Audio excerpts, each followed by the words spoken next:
Hey fighters, this is Coach Jay with Imperium Boxing.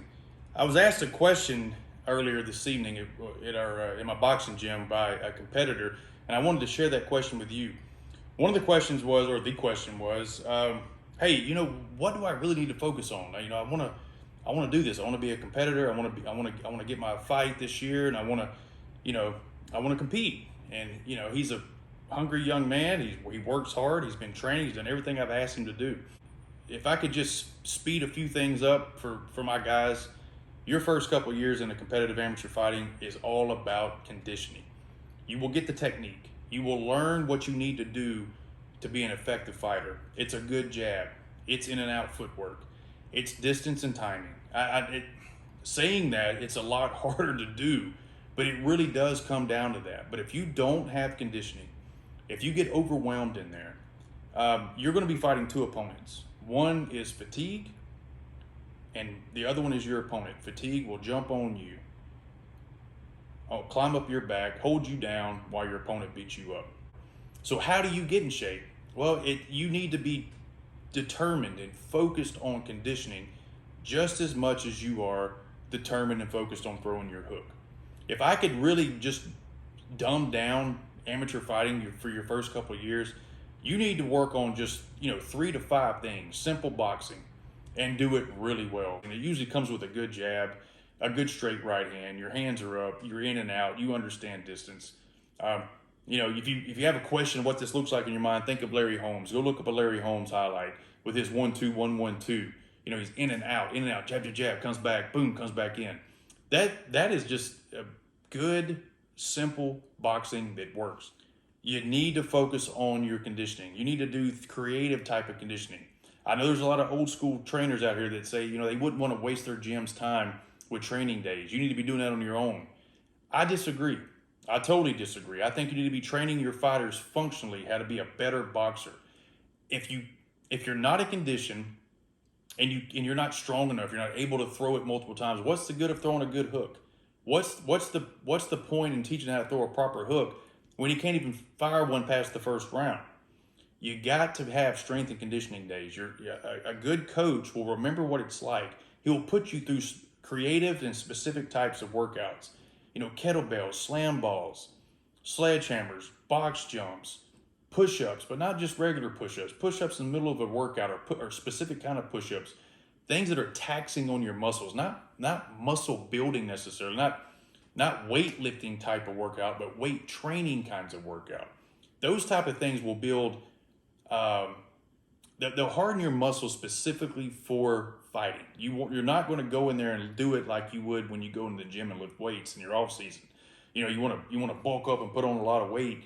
That's a different kind of weight training, but boxing is specifically geared towards a specific kind of conditioning, and you'll hear boxers refer to conditioning. They never really refer to it as getting in shape. You're already in shape. You're a boxer. It's conditioning, perpetual movement, being able to move on your toes.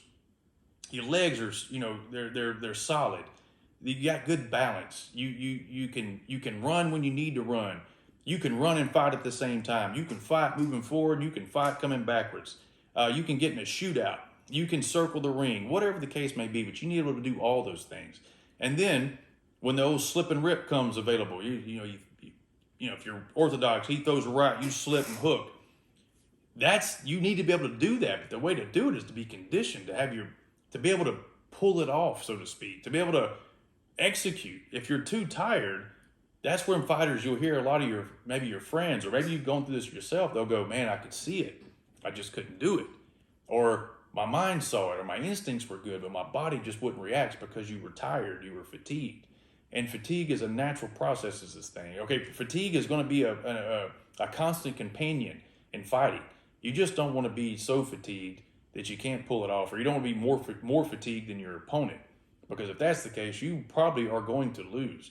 There will be guys who aren't as gifted physically. They're not even that great of an athlete, but they've been training longer. They've gone through things. Their body's conditioned, and they will beat a younger or a more physically gifted fighter because they've been at it longer. Their body's used to it. They understand it. They can control their breathing.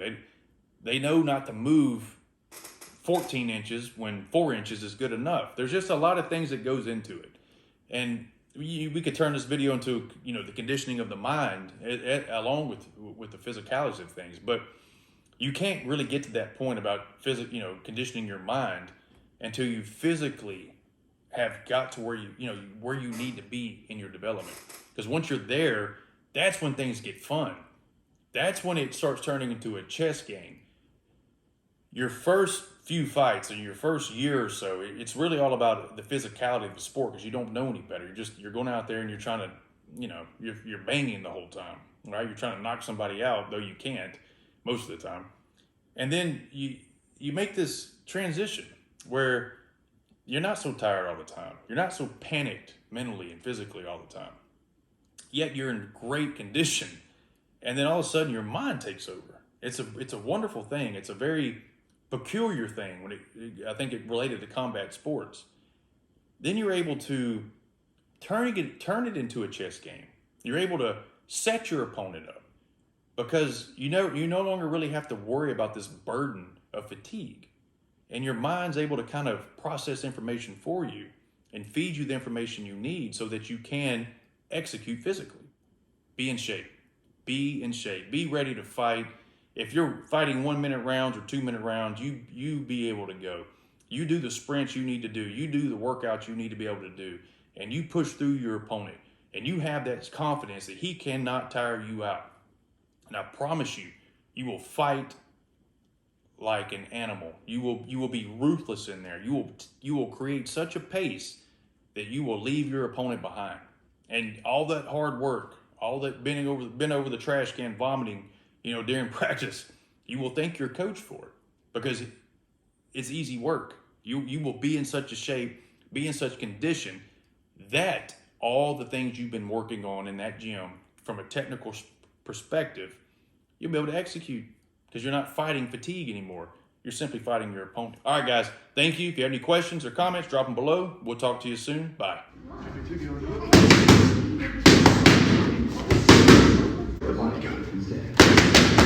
Good shot.